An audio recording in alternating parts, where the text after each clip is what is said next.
All right, the next thing that we're gonna do now that we have our pumpkins drawn is we are going to start adding those dot designs to make them look like Yayoi Kusama's pumpkins. I want you guys to all start with the center oval section that we started drawing with. The first thing that you're gonna do is write down the middle a larger set of circles, just like on this one. And I think you guys should be able to freehand these pretty well, just straight with Sharpie. So you can start off just drawing circles. And for that last one, I'll pretend like it's gonna continue off the bottom of the pumpkin.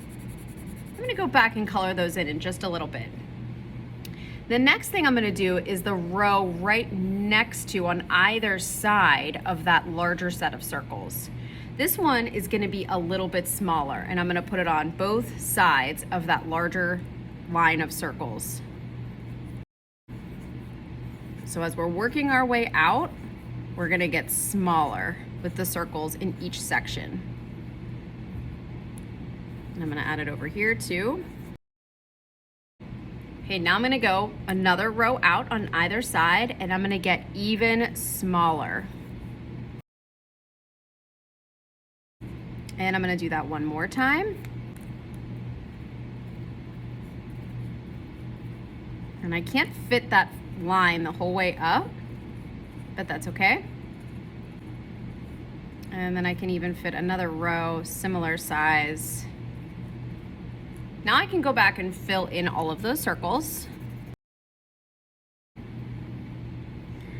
All right, now that that section is done, we're gonna go to this next section right beside it. I'm gonna go to the one to the right of the center section.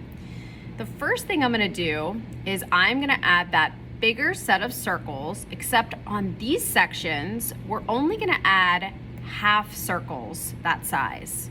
So I'm gonna place these right along the edge of the middle section, just like this. I'm gonna start with a line, and then I'm gonna add a half circle. So it's almost like I'm drawing a capital letter D. So I'm gonna leave a little space, draw a line, and then the rest of that letter D. So these are gonna be half circles, and they are going to help create this illusion that this flat, organically shaped pumpkin is actually three-dimensional.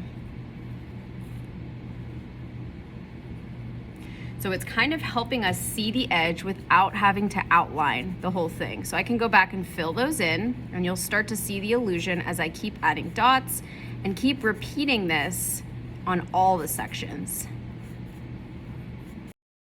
Okay, my next row of dots is gonna be full circles, and they're just gonna be a little bit smaller, just like what we did in the center section. Next, I'm gonna go a little bit smaller. And that's all the space that I have on that section, and that's totally fine. So I can continue to go to the right, or if I wanna switch over to the left side, I can do that too.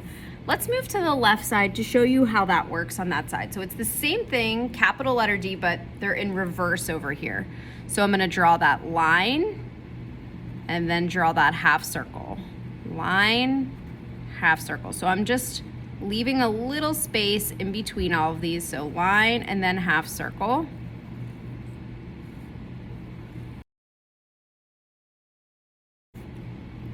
And now my second line of dots is gonna be a little bit smaller, working my way out.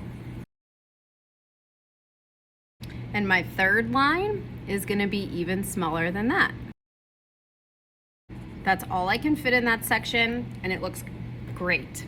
I'm gonna continue this on all of the sections.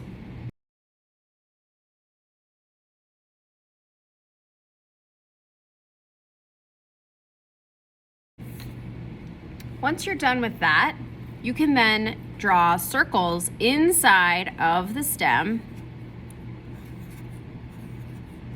all different sizes, however many you want. And then the background, color it in. This will help the stem stand out separate from the rest of the pumpkin. When you're all done designing, you're gonna cut out your pumpkin, And make sure you put your first name, last name, and room number on the back of it. Cut it out very carefully. Slow squeezes on the scissors. Take your time. You've worked so hard on this design. You don't want to mess up your pumpkin now.